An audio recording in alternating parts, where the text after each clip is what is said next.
Sir आज हम माधव राय जी के ये प्रसिद्ध मंदिर है वहाँ खड़े हैं और आज जो रुक्मणी और माधव राय का विवाह प्रसंग चल रहा है इस बीच हमें डॉक्टर हितेश जी मिले हैं जो दिल्ली में है और आज यहाँ माधवपुर आए हैं और वो खुद माधवपुर के ही है। वेलकम। आप अपना अभिप्राय बताइए, आपको कैसा लगता है? पहले आप चाइल्डहुड में इधर आते थे बालपन में, तो क्या अब महसूस करते हैं? नमस्कार।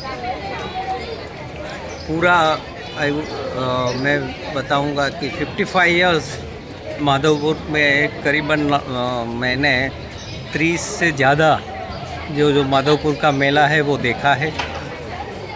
हर बार रानी रुक्मणी और कृष्ण जी का जो शादी होता है उसको एंजॉय किया है। चाइल्डहुड की मैं बात करूंगा तो वहाँ डिफरेंट था। सब बुलेट कार्ट जिसे बोलते उसमें आते थे और पूरे जो पोरबंदर डिस्ट्रिक्ट है, जूनागढ़ डिस्ट्रिक्ट है, वहाँ से सब लोग आते थे।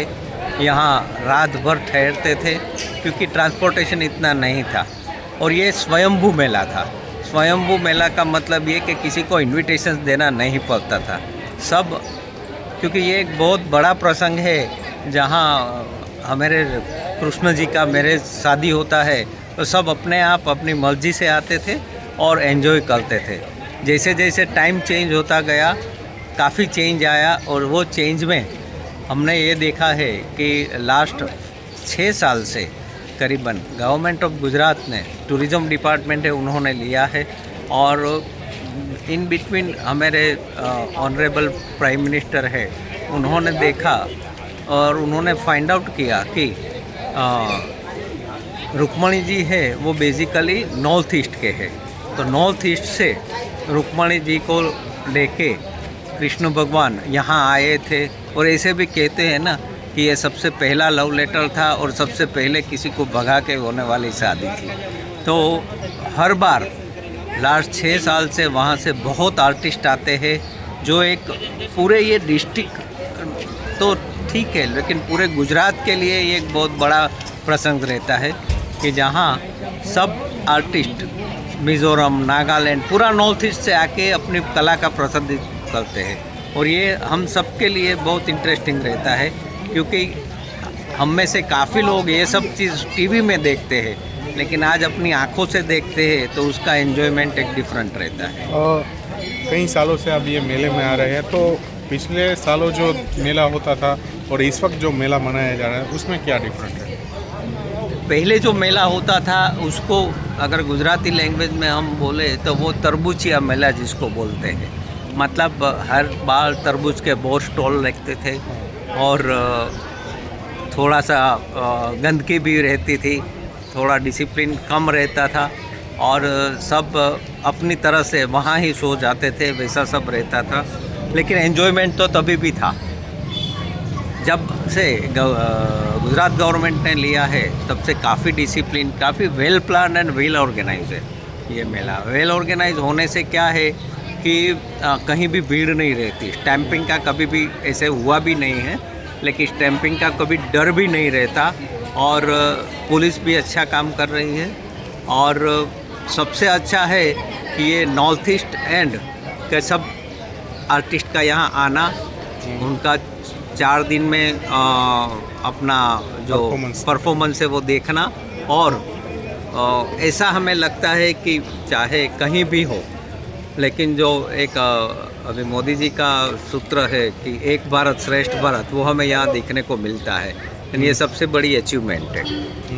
यंग जनरेशन है वो अभी एंजॉय कर रही है। यंग जनरेशन यहाँ आती है क्योंकि ये एक ट्रेडिशंस उनके है जो स्पेसिफिकली आजू बाजू के हैं, जो माधवपुर को जानते हैं।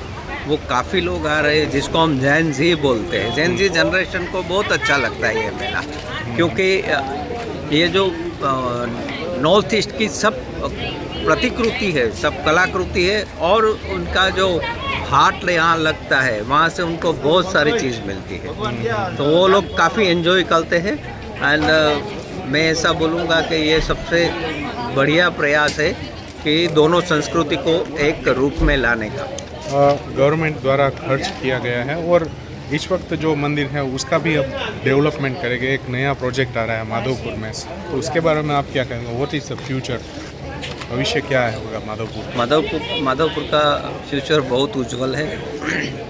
बहुत सारा चेंजेस आ रहे हैं और गवर्नमेंट काफ़ी पैसा डाल के पूरा उसका नया स्वरूप लाएगी।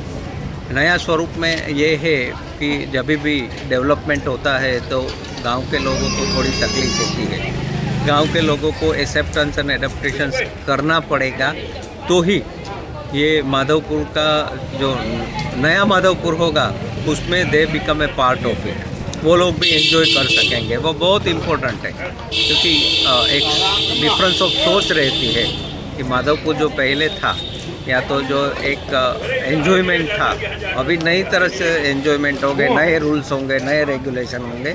बट मुझे कॉन्फिडेंस है कि माधवपुर की जनता अभी ये एक्सेप्टेंस, ये चेंज है उसको एक्सेप्टेंस करेगी एंड बहुत अच्छी तरह से पूरा का पूरा माधवपुर डेवलप होगा। खास एक बात कही जाए तो टीवी पे या मोबाइल पे आप अगर देख रहे हो तो वो एक अलग अनुभूति है, और अगर यहाँ साक्षात अगर आप दर्शन करें और शादी में आए तो वो भी विवाह प्रसंग का अलग है। और मुझे तो ये महसूस होता है साक्षात माधव राय और रुक्ष्मणी जी यहाँ विराजमान है, और उसकी भी अनुभूति हमें हुई है। आपको क्या कहना है इसके बारे में? एब्सोल्यूट राइट, क्योंकि मैं 62 इयर्स का हूँ, तो करीबन हर साल से कहीं भी हूँ तो हम देखते हैं कि यहाँ आए और जो वाइब्रेशन है ना, हमें ऐसा लगता है कि वाइब्रेशन रियली कृष्ण भगवान यहाँ है, रुक्मिणी जी यहाँ है, और वो फील होता है। उनकी शादी का 3 दिन जो फुले का निकलता है, जिसे हम प्रोसेस बोलते हैं, उसके बाद भगवान शादी के लिए जाते हैं। ऐसे लग रहा है कि हमारे घर की शादी है, और ये एक वाइब्रेशन इज ए डिफरेंट। तो यहाँ जब तक ये फील आएंगे नहीं तब तक फील नहीं होगा। तो आप 100% आओ, देखो, और अभी काफ़ी अच्छी व्यवस्था भी यहाँ रहती है, तो आप जो भी रहेगा वो एंजॉय कर सकेंगे। तो बस मैं और हितेश जी आपको इनवाइट कर रहे हैं, अगर आप माधवपुर में माधव राय के विवाह प्रसंग में नहीं आए तो फिर अगले साल आ जाइए, इस वक्त तो पूरा हो जाएगा, लेकिन हर बार आइए और कृष्ण जी, माधव राय जी और रुक्ष्मणी का जो अनुभूति है वो कीजिए। जय माधव राय। जय माधव राय।